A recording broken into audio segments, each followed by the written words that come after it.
ครับตอนนี้นะครับผมเอาน้ำลูบๆหน้าผิวนะครับเพื่อให้เห็นสีเข้มๆนะครับทุกท่าน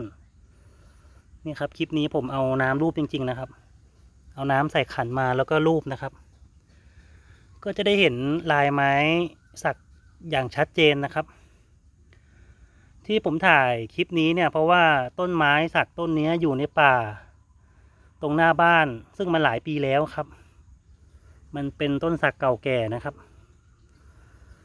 ถึงต้นมันจะไม่ใหญ่มากแต่ลายไม้ข้างในสวยมากนะครับนี่นะทุกท่าน